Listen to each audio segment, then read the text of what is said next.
서로 지체가 됨이라 하는 제목으로 함께 은혜를 나누겠습니다. 지난주 말씀을 잠깐 좀 복습하면 말씀과 이 하나님의 말씀과 우리의 믿음이 우리의 삶 속에 적용되어져야 한다 하는 말씀을 드렸어요. 그래서 첫 번째로 우리가 적용해야 될 게 뭐였죠? 뭐를 버리라? 거짓을 버리라. 우리가 옛사람의 모습을 버려야 하는데 그 중에 첫 번째가 거짓을 버리라 말씀하셨어요. 여기서 말하는 거짓은 거짓말 안 하는 것도 있지만 내가 죄가 없는 척하고 내가 거룩한 척하고 내가 잘못이 없는 척하는 이 거짓된 신앙의 모습들, 악과 죄가 있으면서도 그것이 없는 척 살아가는 위장된 신앙의 모습들, 그것을 버려야 한다 그랬어요. 그렇게 자꾸 나를 포장하고 나를 거룩한 척, 깨끗한 척 만들게 하는 이 거짓의 수괴가 누구라 그랬어요? 마귀요, 마귀. 마귀는 거짓의 아비라 그랬거든요. 그래서 자꾸만 거짓과 어떤 자기 포장과 척, 있는 척, 없는 척, 이런 척 속에 살아가는 그 신앙은요, 결국 마귀의 종로로 타는 인생이 될 수밖에 없어요. 그래서 그것을 벗어나셔야 되는 거예요. 정직하고 솔직하게 하나님 앞에 나아가는 믿음의 태도가 굉장히 중요한 줄로 믿습니다. 그리고 버려야 할 것은 거짓이고 우리가 새 사람을 입어야 할 것은 뭐였어요? 그죠? 참된 것을 말하며 진리를 말하라 그랬어요.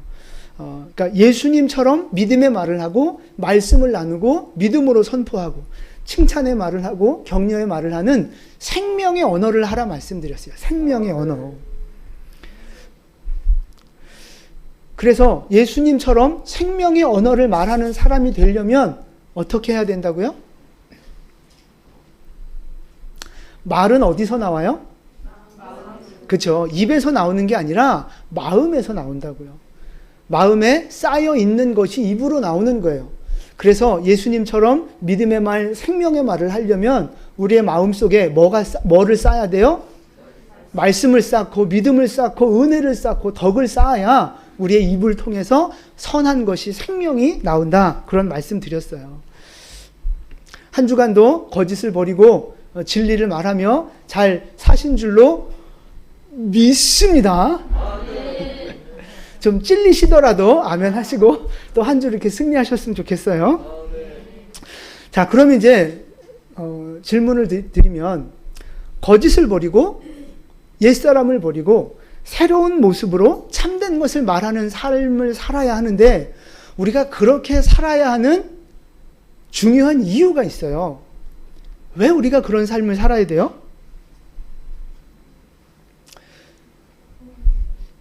(25절을) 보세요. 오늘 본문 25절을 다시 한번 봉독합니다. 그런즉 거짓을 버리고 각각 그 이웃과 더불어 참된 것을 말하라. 이는 우리가 서로 지체가 됨이라.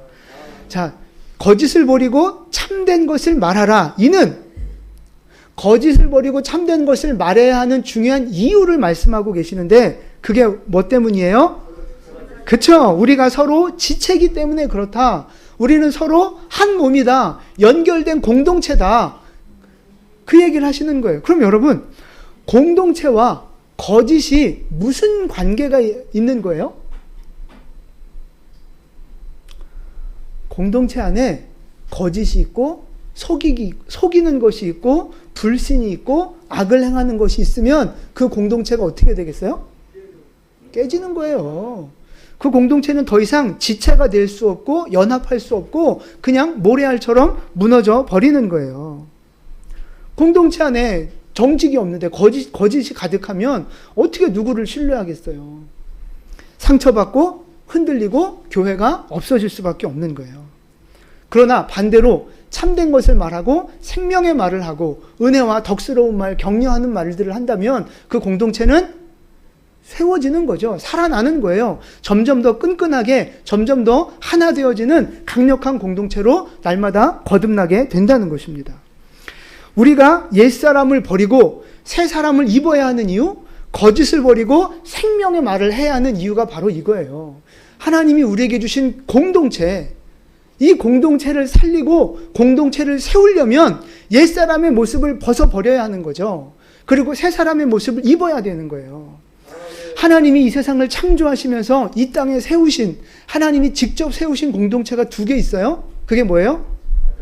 그죠? 첫 번째가 가정이고 두 번째가 교회 공동체예요. 교회 공동체, 가정 공동체, 하나님이 세우신 공동체라고요. 그래서 이 공동체는 지켜야 되는 거예요. 특별히 이제 오늘 이 교회에 대해서 좀 초점을 맞춰서 말씀을 드릴 건데, 하나님이 허락하신 공동체를 지키기 위해서는 옛사람의 모습을 빼내야 되는 거예요. 그리고 새 사람의 모습으로 살아야만 이 공동체가 지켜지는 거예요. 그럼 여러분, 특별하게 이 교회 공동체를 우리가 지켜야 하는데, 교회 공동체를 지켜야 되는 이유, 왜 꼭 지켜야 되는 겁니까? 그렇죠. 그것도 이유죠. 또 있어요. 주님의 몸이니까. 그것도 맞아요. 본질적인 말씀이에요. 맞아요. 근데 비슷한데, 교회가 해야 될 일이 있어요. 교회가 해야 될 사명이 있어요. 그것 때문에 교회를 반드시 지켜야 되는데, 교회에게 주신 사명, 그게 뭐냐면 에베소서 1장 말씀으로 가보세요. 성경을 좀 펴셔서 에베소서 1장 23절 말씀 보세요. 23절 우리 함께 봉독합니다. 교회는 그의 몸이니 만물 안에서 만물을 충만하게 하시는 이의 충만함이니라. 아멘. 교회는 뭐라고요? 예수님의 몸. 교회는 예수님의 몸이에요. 그래서 예수님의 몸이 무슨 일을 한다는 거예요? 뭐 만물이 충만이고 이해하기가 좀 어려운데, 쉽게 말해서 교회는요, 이 온 세상을 가득하게 만드는 하나님의 도구라는 거예요. 이 세상을 가득하게 만드는 하나님의 도구. 무엇으로 가득하게 해요? 하나님의 영광으로, 그리고 하나님의 통치권으로 다시 한번 가득하게 회복시켜 나가는 사명, 그게 바로 교회가 할 사명이라는 거예요. 하나님이 태초에 그 에덴 동산을 만들어 놓으시고 거기에 하나님의 영광이 가득했잖아요. 그 에덴 동산 안에. 그리고 오직 하나님의 통치가 100% 실현되어지는 하나님의 나라였다고요. 근데 그게 죄가 들어오면서 그게 깨졌잖아요. 이제 그걸 다시 회복해 나가는 거예요. 그 회복해 나가는 사명자로, 통로로 하나님이 무엇을 선택하셨느냐? 교회를 선택하셨다는 거예요. 그래서 하나님은 교회를 통해서 다시 한번 생명을 살리시고, 교회를 통해서 주님의 뜻을 이루어 가시고, 교회를 통해서 하나님의 나라를 완성시켜 나가기를 원하시는 거예요. 그러니까 거꾸로 교회가 없다면 이런 일들이 이루어질 수 있어요? 없어요. 교회가 없으면 이 땅에 하나님의 통치도 회복될 수 없고, 교회가 없으면 이 땅에 하나님의 영광도 회복할 수가 없는 거예요. 그래서 교회가 중요한 겁니다. 그리고 이 교회 공동체가 있어야 교회를 이루는 우리 지체들이 보호받을 수 있는 거예요. 뭐 교회를 위해서 자기가 교회에 나가주는 것처럼 착각하는 사람들이 있어요. 한 대 맞아야 돼요. 교회를 위해서 자기가 나가는 게 아니고요, 자기가 살려면 교회를 나가야 되는 거예요. 자기가 보호받기 위해서 교회에 나가는 거예요. 이 세상에 아무리 그 믿음 좋은 사람이라도, 아무리 잘난 사람이라도 교회 공동체 없이 자기 혼자 신앙생활 잘할 수 있는 사람 없어요. 불가능합니다. 교회는 반드시 공동체가 되어져야 하는 거예요. 하나님이 그렇게 만드셨어요. 뭐 따지고 자시고 할 게 없고 하나님이 공동체로 세우셨어요.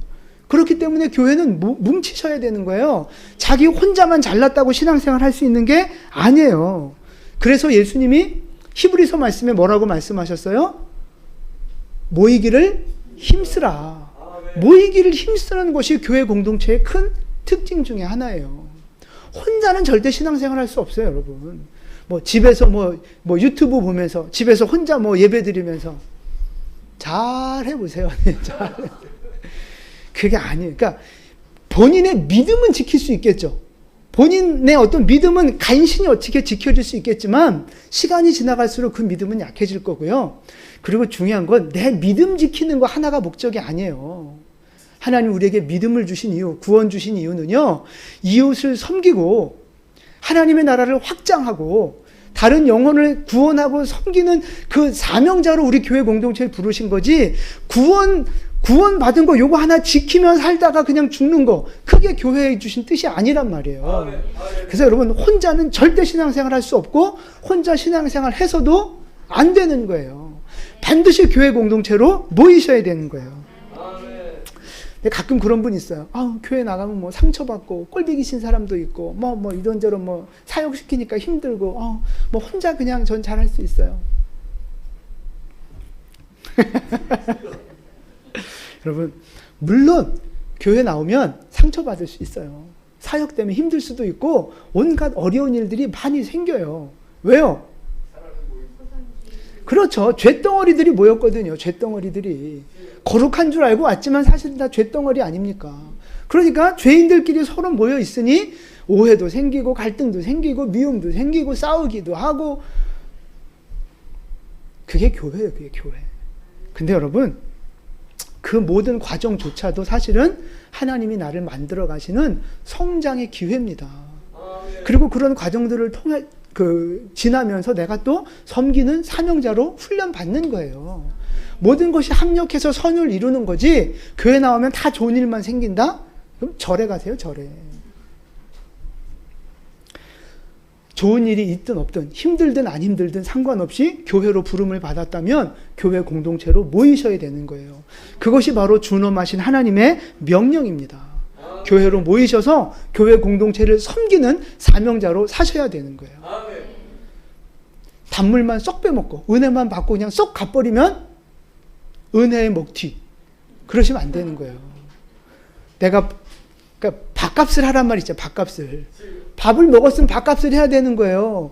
은혜를 받았으면 은혜값을 해야 되는 거라고요. 내가 교회 공동체를 통해서 받은 은혜가 있다면 내가 그 공동체를 위해서 헌신하고 희생하고 섬기는 게 있어야 되는 거예요.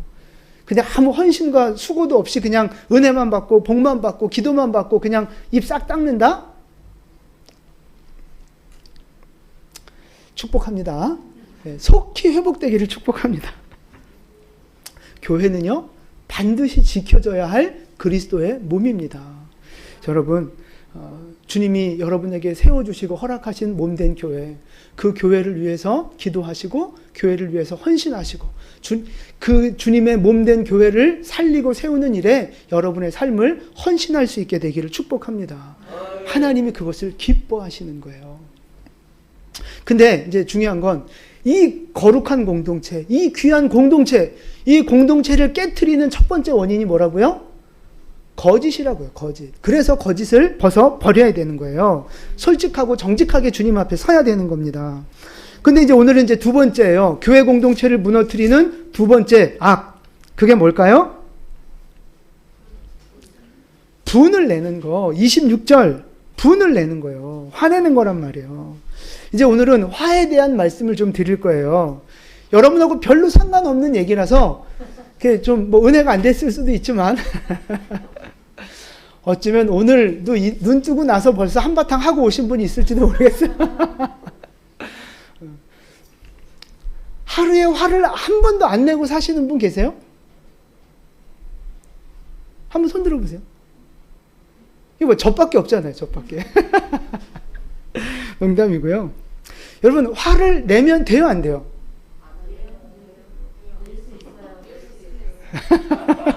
벌써 많이 아시네요. 화를 안 내고 사는 사람은 없어요. 모든 사람은 화를 냅니다. 그게 꼭 성질이 더러워서 그런 것만은 아니에요.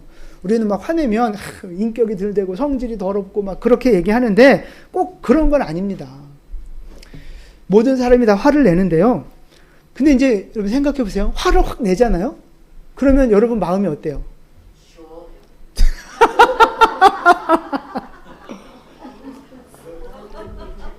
시원하죠? 첫 느낌은 시원해요. 근데 그 뒤에 뭐가 따라와요? 계속 시원하면 그거는 좀 병원에 가보셔야 돼. 그건 사이코패스일 수 있으니까. 그쵸? 화를 한번 내고 나면 그 뒤에 밀려드는 건 후회, 죄책감 이런 거예요. 내가 믿음이 부족해서, 내가 인격이 부족해서 내가 이렇구나 하는 어떤 죄책감이 밀려든다고요. 그러면서 나는 역시 안 되는 인간인가 봐. 어떤 이런 부정적인 낙심하는 마음들이 자꾸 들어오게 돼 있어요. 그러니까 죄 그러면 우리는 그걸 뭐랑 동일시하느냐 하면 화 그럼 우리는 그걸 뭐랑 동일시해요? 죄랑 동일시하기 쉽다는 거죠. 근데 정확하게 말하면 화 자체는 죄가 아니라는 거예요. 오늘 말씀 보세요. 26절. 우리 26절을 함께 봉독합니다. 분을 내어도 죄를 짓지 말며 해가 지도록 분을 품지 말고. 아멘. 자, 분을 내어도, 그러니까 분을 내도 된다는 말을 하고 있는 거예요. 그 26절의 말씀을 조금 더 이렇게 문자적으로 그 직역을 하면 이렇습니다. 분을 내어라. 그리고 죄를 짓지는 말라. 이렇게 돼 있어요. 아멘입니까? 분을 내어라. 화가 나면, 그러니까 화가 날 수 있다는 거예요. 근데 뭐는 하지 말아요? 죄는 짓지 말라는 거예요. 그러니까 분내는 것이 곧 죄는 아니라는 말씀이에요. 여러분, 화가 나는 것 자체는 하나님이 주신 거예요. 그건 본성이라고요, 본성. 밥을 안 먹으면 배가 고프듯이 좋은 음악이나 뭐 이렇게 아름다운 광경을 보면 막 이렇게 감동이 되고 기분 힐링이 되듯이 나쁜 것을 보고 옳지 않은 것을 보면 얼굴이 찡그려지고 화가 나고 이거는 자연스러운 거예요. 자연스러운 거. 오히려 나쁜 걸 보고 악을 보고 그랬는데도 화가 안 나잖아요. 그분도 정신병원에 가보셔야 되는 거예요. 뭔가 문제가 있는 거예요. 불감증이 있는 거예요. 화는 하나님이 주신 본성입니다. 하나님은 화내셨어요? 안 내셨어요? 내셨죠. 하나님도 화내셨어요. 하나님이 내시는 화가 제일 커요. 하나님의 화가 얼마나 큰 줄 아세요? 그냥 죽여버리면 다행이게요. 어디 더 해보세요. 더. 하나님의 화가 얼마나 크냐?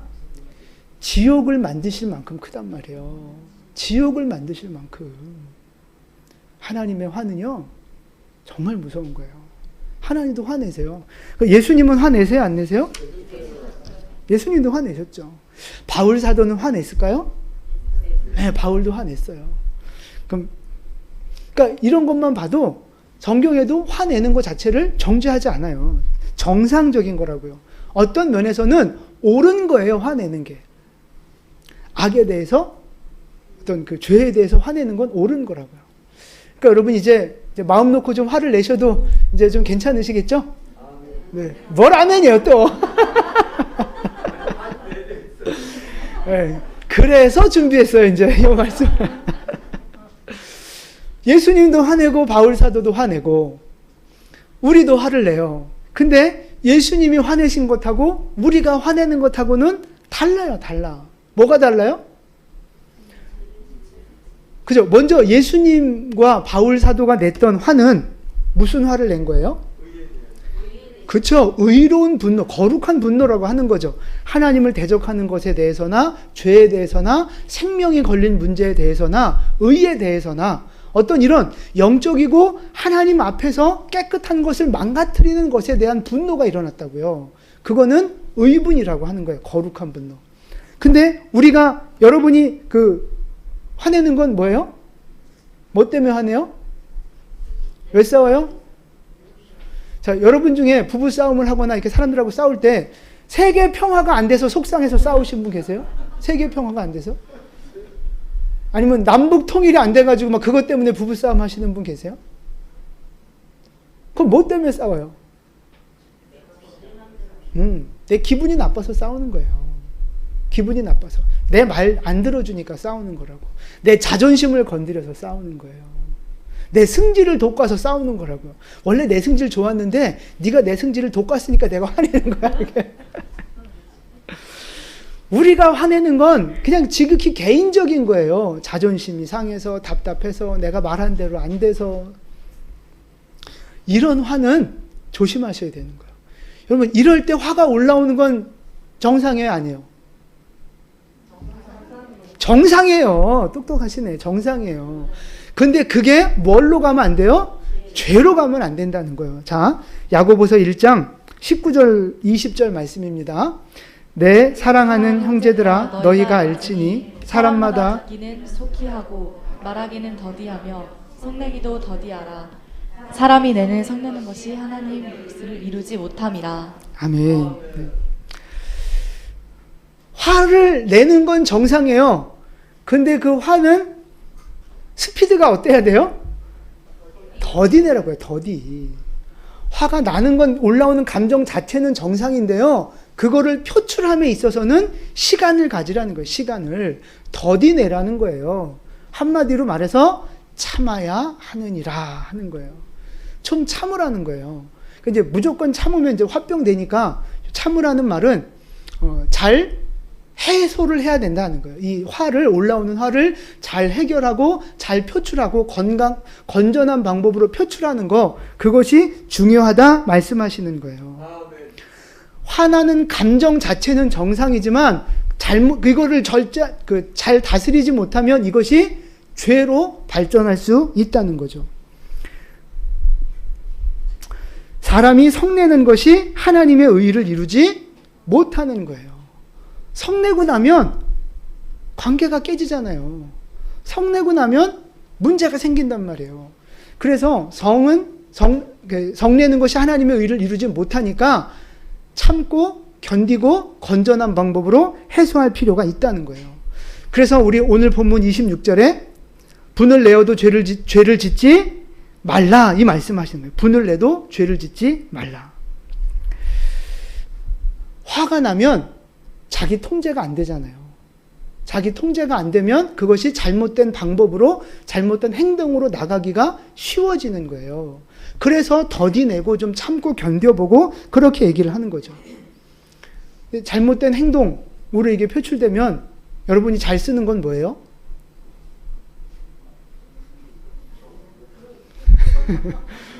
뭐 이렇게, 주먹.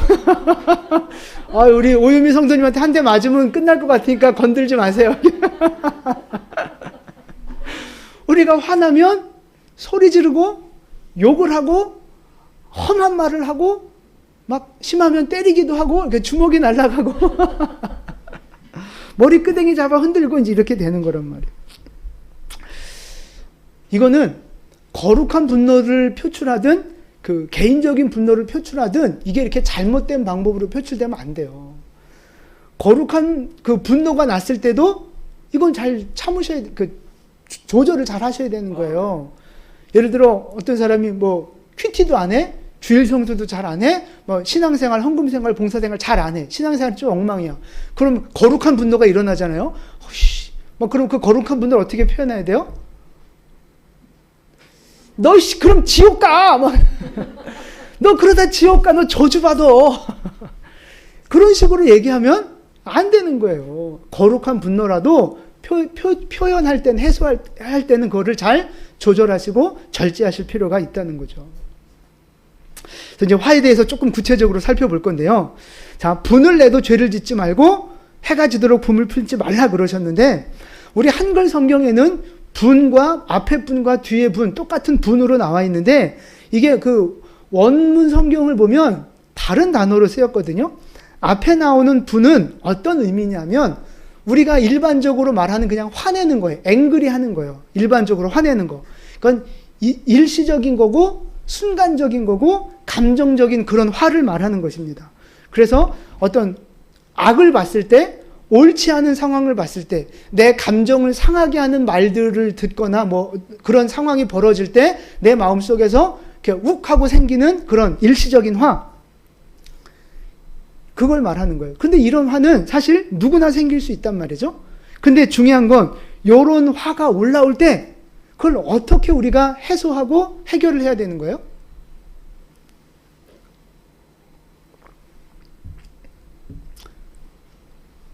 그냥 일단 소리 지르고 봐요?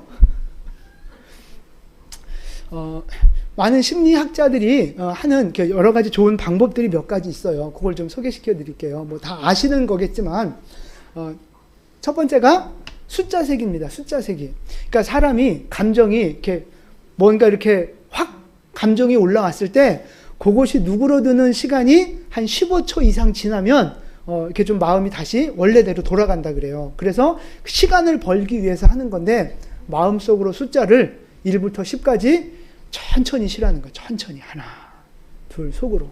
그러면서 이 분을 잠재우는 거죠, 다시. 비슷한 방법은 심호흡, 뭐 10가지 세서 안 되면 20가지 쉬세요. 그 다음에 심호흡을 3번 쉽게 하면 좀 시간을 벌면서 마음이 좀 진정될 수 있다고 합니다. 그 다음에 이제 행동적으로 좋은 건 뭐냐면 그 자리를 피해버리는 거예요. 방을 나가거나 뭐 그 이제 마주보고 있는 그 자리를 아예 피해버리면 그러면 조금 더 우리 마음이 회복하는 데 도움이 많이 된다 그래요. 그리고 또 하나 중요한 방법 중에 하나는요. 표현을 하는 거예요. 말로 하는 거예요. 그만해. 나 화났어. 나 화나려고 해. 그만해. 라고 상대방에게 절제할 것을 말하고 표현하는 거예요. 이제 요런 이제 여러 가지 방법들을 좀 사용을 하면 우리가 화가 죄로 발전하는 것을 좀 막을 수 있는 현실적인 방법일 수 있어요. 근데 그 다음에 이제 두 번째 화가 뭐냐면 해가 지도록 분을 품지 말라. 요 분은 어떤 뜻이 있느냐 하면 아주 큰 분노, 깊은 분노를 말하는 거예요. 그러니까 화가 우리의 마음속에서 자라고 자리를 잡고 요게 자라서 이제는 미워하는 마음이 들고 저주하는 마음이 들고 복수하는 마음까지 들어버린 상태. 그 분노가 두 번째 나오는 분노입니다. 그러니까 요거는 어떻게 자라느냐 하면요. 어떻게 요 분노까지 오느냐 하면 맨 처음에 일시적으로 감정적으로 딱 이렇게 어떤 화가 분노가 생겼는데 그거를 빨리 처리해버리면 좋은데 요걸 처리해버리지 않고 계속 묵상을 하는 거예요. 요 화를 요 감정을 자꾸만 키워가는 거죠. 네가 나한테 그렇게 말을 했어? 네가 감히 나한테 그런 행동을 했어? 내가 너한테 어떻게 해줬는데 네가 나한테 이래? 막 이러면서 그 감정들을 자꾸만 키워가는 거예요. 묵상하면서 키워간다고요. 그걸 곱씹는다 그러잖아요. 곱씹는다. 성경적인 그 단어로는 묵상하는 거예요. 묵상하는 거. 그러면 그 일시적으로 생겼던 감정이 점점점 자란단 말이에요. 씨앗을 맺고 결국 열매를 맞아서 이제 진노, 여호와의 진노라고 말할 때 그 진노가 바로 이 단어예요. 아주 격심한, 아주 심한 분노. 자꾸 그런 나쁜 쪽으로 우리의 생각과 감정이 자라가는 거예요. 그래서 하나님이 말씀하셨어요. 이 분노에는요, 제한 시간이 있고 유통기한이 있어요. 유통기한. 분노의 유통기한 얼만큼이에요? 해지기 전까지. 잠자리에 들기 전까지 그날 안에 우리 안에 있는 이 분노는 다 해결을 하셔야 되는 거예요. 왜 빨리 해결을 해야 돼요? 그렇죠. 묵상이 된다고요. 자꾸만. 이 조그만 이 씨앗과 같은 감정을 빨리 해결하지 않으면 점점점 묵상이 돼서 점점 커지거든요. 점점 이 감정이 커지면 결국 어떻게 돼요? 그렇죠. 마귀가 역사해서 죄 짓는 결과를 가져오는 거예요. 그래서 27절에 마귀에게 틈을 주지 말라. 마귀에게 기회를 주지 말라. 그렇게 말씀하고 계시는 거예요. 화를 점점 키우면 우리의 마음이 깨지게 돼 있어요. 그럼 그 틈으로 마귀가 들어와서 역사하는 거죠. 그럼 여러분, 우리가 화낼 때 마귀가 들어와서 역사하면 마귀가 무슨 일을 해요, 결국에? 네? 죄인데 그 죄를 만드는데 어떤 죄를 만드냐고요. 뭐 살인 비슷해요. 포함되는 거예요, 다. 죽이고, 죽이는 것하고 살인하는 거하고 다르죠. 네. 죽이는 건 한글, 살인은 한물. 어쨌든 죽이고, 그죠? 그게 다 포함이 되는 건데, 요거를 어떻게 표현할 수 있느냐면 결국 관계를 깨트리는 거예요. 관계를. 마귀가 역사하면요, 관계가 깨지는 거예요. 관계. 아까 보세요. 누구의 관계를 깨트려요? 사람과 사람의 관계, 하나님과 나와의 관계. 관계를 깨트린다고요. 그러면 하나님이 우리를 한 몸으로 연합하게 하셨는데, 교회를 연합하게 하셨고 가정공동체를 연합하게 하셨는데 결국 마귀가 역사할 틈을 줘버리면 그 공동체가 깨어져 버리는 거예요. 그래서 주님은 교회를 보호하기 위해서, 성도들을 보호하기 위해서, 우리의 영혼을 보호하기 위해서 분노를 잘 조절해서 마귀가 틈타지 못하도록 하라, 이런 말씀을 지금 주고 계시는 거예요. 그래서 여러분, 화를 잘 다스리고 건전하게 표출하고 잘 해결하는 은혜와 지혜가 필요하다는 겁니다. 어떻게 하면 이 화를 키우지 않고 잘 해결할 수 있을까? 오늘 두 가지만 말씀을 드릴 건데요. 첫 번째는요, 묵상하라는 거예요. 묵상하라. 뭐를 묵상해요? 말씀을 묵상하고 예수를 묵상하라는 거죠. 근데 우리는 뭘 묵상해요? 죄를 묵상하고 내 감정을 묵상하고 그 사람이 한 말을 묵상한다니까요, 자꾸만. 그거 묵상하지 말고 말씀을 묵상하시라는 거예요. 자, 시편 1편 1절과 2절 말씀이에요. 우리 함께 봉독하겠습니다. 복 있는 사람은 악인들의 꾀를 따르지 아니하며 죄인들의 길에 서지 아니하며 오만한 자들의 자리에 앉지 아니하고 오직 여호와의 율법을 즐거워하여 그의 율법을 주야로 묵상하는도다. 아멘. 자, 보세요. 사람들이 악인의 궤를 따르고 죄인의 자리에 서고 오만한 자의 자리에 앉아요. 근데 잘 살다가 어느 날 갑자기 죄인의 길을 따라가고 어느 날 갑자기 오만한 자의 자리에 앉게 되고 그래요? 아니에요. 죄의 유혹을 받고 욕심을 따라가고 그 죄와 욕심들을 자꾸만 묵상하면서 점점점 죄인의 길을 따라가게 되는 거예요. 점점점 오만한 자의 자리에 앉게 되는 거라고요. 점점점 키워져 간다는 거예요.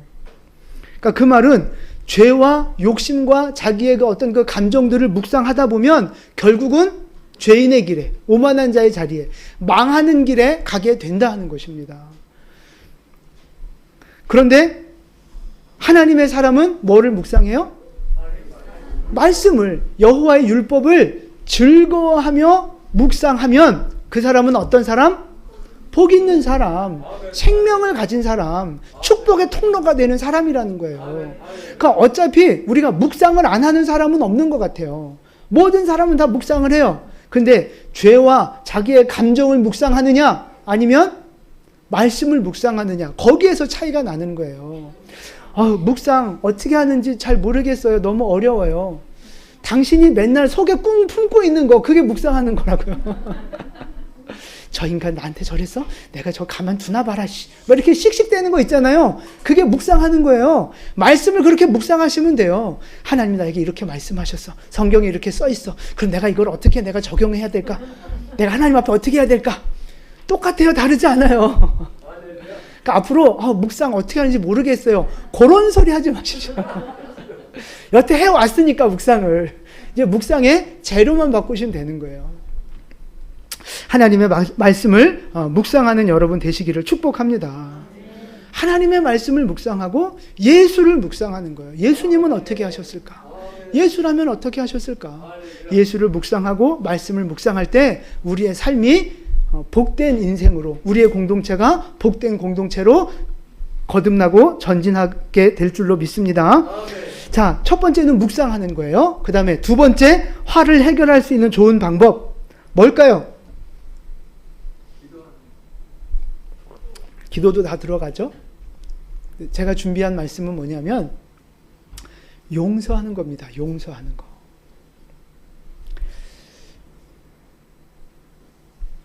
여러분 잘 보세요. 우리 지금 다 구원받은 사람들이잖아요.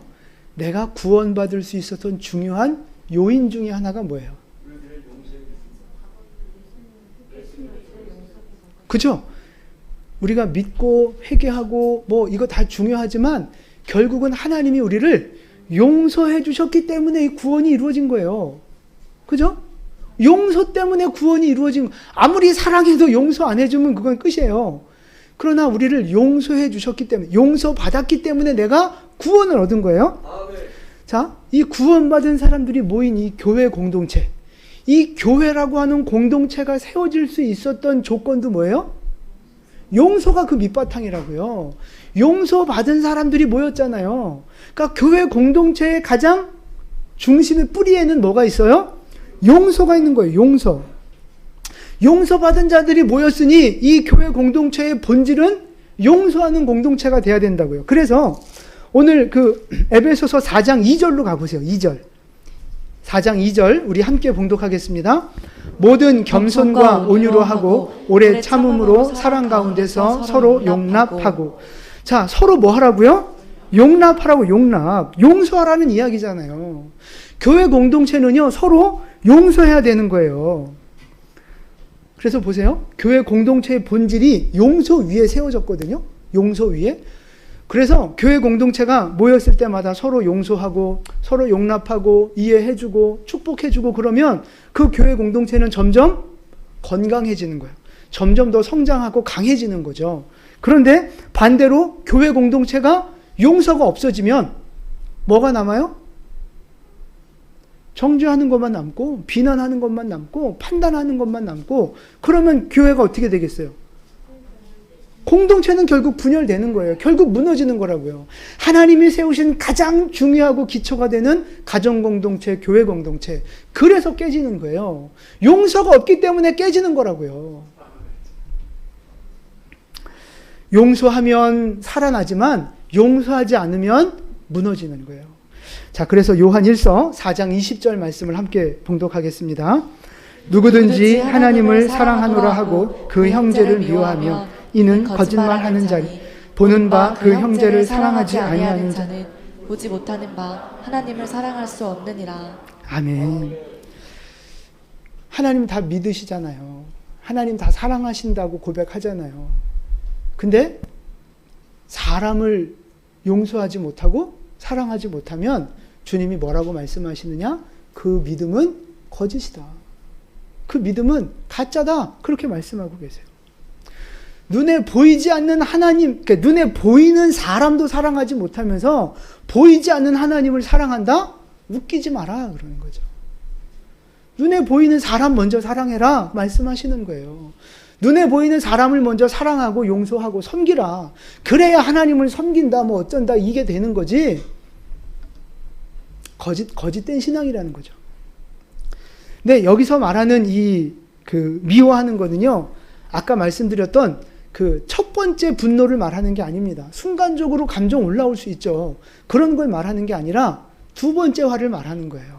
그 죄가 묵상이 되고 마음의 자리를 잡아서 깊은 분노가 일어나고 그 영혼을 향해서 막 복수하고 싶은 마음, 미워하고 저주하는 마음이 생기는 바로 그걸 말하는 거예요. 그걸.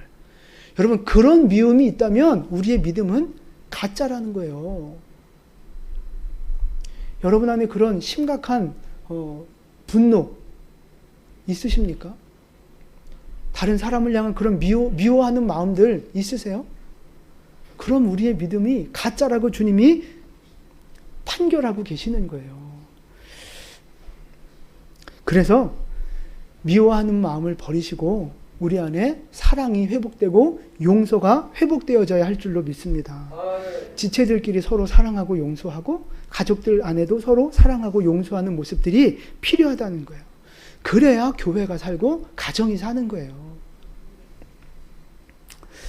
가끔 그런 분 있어요. 목사님, 그런 줄은 알아요. 다 아는데 절대 저는 용서 못해요. 그 인간이 나한테 어떻게 했는데 목사님 같으면 용서할 수 있겠어요? 뭐 그러면서 따지는 사람도 있어요. 그 인간이 나를 얼마나 힘들게 했는데. 그 마음은 이해합니다. 그 마음은 이해해요. 사람이니까. 그 마음은 이해합니다. 근데 이제 중요한 건 그거예요. 잘 들어보세요. 나는 다른 사람들한테 상처를 주면서 살아요? 아니잖아요. 뭘 내요. 나는 다른 사람들한테 상처 주면서 안 살아요. 안 주면서 살아요. 그죠?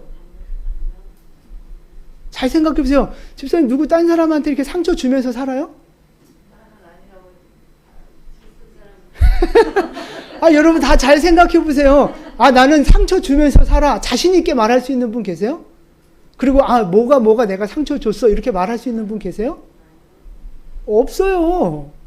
그 말은 나는 상처 주면서 살지 않아 라고 착각하며 살지만 실제는 상처받는 사람이 있는 거예요. 누구만 몰라요? 나만 모르는 거예요. 나만. 그럼 요걸 뒤집어서 그 사람 생각해 보세요. 저 인간이 나한테 상처 줬잖아요.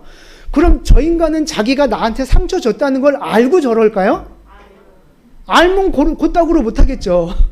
근데 본인은 상처 줬다고 상상조차 못하는 거예요. 그러니까 그냥 본인은 살던 대로 뭐 자기 생각해서 뭐 이렇게 사는데 그게 나한테는 상처가 되는 거죠.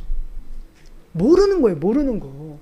상처를 주는 사람도 모르고 주고 받는 사람도 저 사람이 이렇게 상처 주는 줄 모르고 그냥 나는 상처를 받는 거죠. 어떻게 하면 돼요? 어떻게 하면 좋아요, 이런 걸?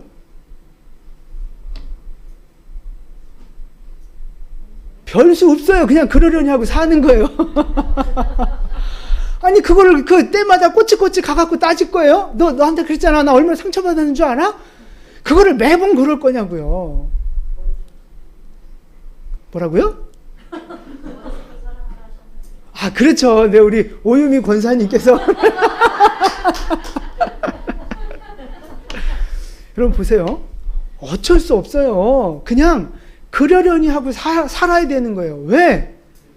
우리는 다 죄인이니까. 다 못하고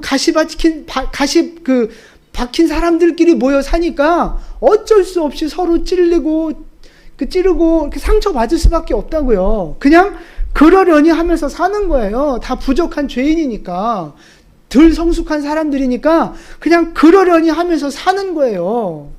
물론 진짜 심각하거나 중요한 거나 뭐 또 얘기할 필요가 있는 건 얘기도 해야 되겠지만 웬만해서는 그냥 그러려니 하고 사는 거예요. 그러다 보니까 마음에 화병이 생겨갖고 막 소래 열불이 나서 못 살겠다고.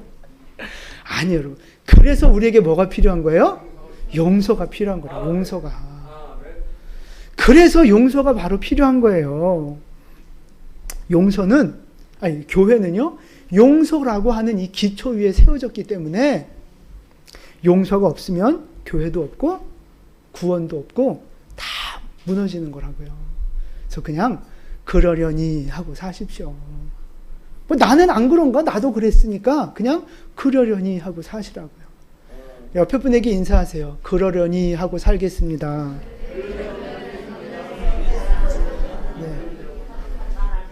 너무 그렇게 꼬장꼬장하게 마음속에 품고 살지 마세요. 네? 너무 그렇게 마음속에 막 품고 살지 말라고. 자, 보세요. 성경에 보면 1만 달란트 빚진 사람하고 100데나리온 빚진 사람 얘기가 나와요. 보시면 1만 달란트는 그냥 쉽게 말해서 100억이라고 보시면 돼요. 한 100억 정도. 100데나리온은 그냥 100만 원. 이렇게 쉽게 한번 생각해 봅시다. 어떤 사람이 왕한테 100억을 빚졌어요. 100억을. 근데 갚을 능력이 없으니까 이 왕이 그래 내가 탕감해 줄게. 그리고 다 없는 걸로 해줬어요. 근데 이 사람한테 이 사람이 100만 원을 빚진 거예요. 그럼 이 사람이 100억을 용서를 받았으면 자기한테 100만 원 빚진 것쯤은 어떻게 해야 돼요? 용서해야죠. 용서. 이 정도는 용서해줘요. 그게 사람이죠. 근데 예수님 비유에 보면 용서해요? 안 해요. 나쁜 놈이라고요. 그런 나쁜 놈이 어디 있어요? 그러니까 왕이 100억 용서했다가도 그거 다 취소시키고 저놈 감옥에 집어넣어 그런다고요. 용서받았던 게 취소됐어요. 나쁜 놈이죠. 멍청한 놈이죠. 또 어떤 면에서는. 근데 여러분, 그 나쁜 놈, 그 멍청한 놈이 누가 될 수 있어요? 내가 될 수 있어요. 잘 알아들으시네요. 내가 그 멍청한 놈, 나쁜 놈이 될 수 있다니까요. 그러니까 이제 이런 거예요. 저 데나리온, 달란트 비유는요, 100억을 빚졌다 이 말은 내가 누구한테 빚진 거예요? 내가 하나님께 빚진 거, 내가 하나님 앞에 지은 죄예요. 이건 원래 용서받을 수 없는 죄예요. 내가 하나님 앞에 지은 죄는 지옥에 가야 할 죄요, 죽어야 할 죄요, 절대 용서받지 못할 죄라고요. 내가 하나님 앞에 100억이라는 죄는. 근데 예수님이 그걸 다 용서해 주셨어요. 그럼 100데나리온의 빚은 뭐예요? 100만 원의 빚은 내 옆 사람이 나한테 잘못한 걸 말하는 거예요. 옆 사람이 나한테 잘못한 거, 내 감정 좀 건드리고 자존심 좀 건드리고 뭐 듣기 싫은 말 좀 하고 그런 소소한 잘못들, 그 죄를 100데나리온이라고 표현을 한 거죠. 내가 하나님 앞에 100억을 용서를 받았는데 요거 사소한 감정적인 개인적인 요 잘못한 거 용서 안 해줄 수 있어요? 안 해주면 뭐가 된다고요? 나쁜 놈 된다고요. 멍청한 놈 된다고요.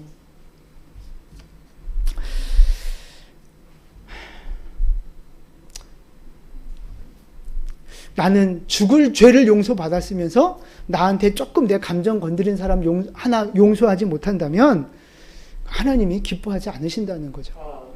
여러분, 오늘 말씀을 이제 정리하고 결론을 맺습니다. 우리가 용서하지 않으면요, 결국 마귀가 틈타서 관계를 깨트려요. 공동체를 깨트린다고요. 가정 공동체, 교회 공동체를 깨트리는 거예요. 그래서 분노를 잘 다스려야 되고 용서하는 사람이 돼야 되는 거예요. 분내기를 더디하면서 뭐를 묵상해요? 말씀을 묵상하고 예수를 묵상하는 사람이 돼야 된다고요. 그리고 그냥 그러려니 하면서 죄를 용서해 주는 사람이 되어야 우리의 가정과 교회 공동체를 살리는 그런 사명자로 우리가 쓰임받을 수 있게 되는 것입니다. 하나님이 사랑하셔서 여러분에게 그 가정 주셨습니다. 하나님이 사랑하셔서 우리에게 이 교회 공동체를 허락해 주셨습니다. 이 교회 공동체를 더 살리고 생명의 공동체로 세워나가야 하지 않겠습니까? 그러려면 내가 먼저 이 분노를 잘 다스리시면서 말씀을 묵상하는 자로, 용서하는 자로 살아가야 되는 것입니다. 우리 모두 그렇게 용서하는 자로, 예수님 앞에 내가 용서받은 걸 생각하면서 용서하는 자로 살아가는 우리 모두가 될 수 있기를 예수님의 이름으로 축원을 드립니다. 아멘. 기도하겠습니다.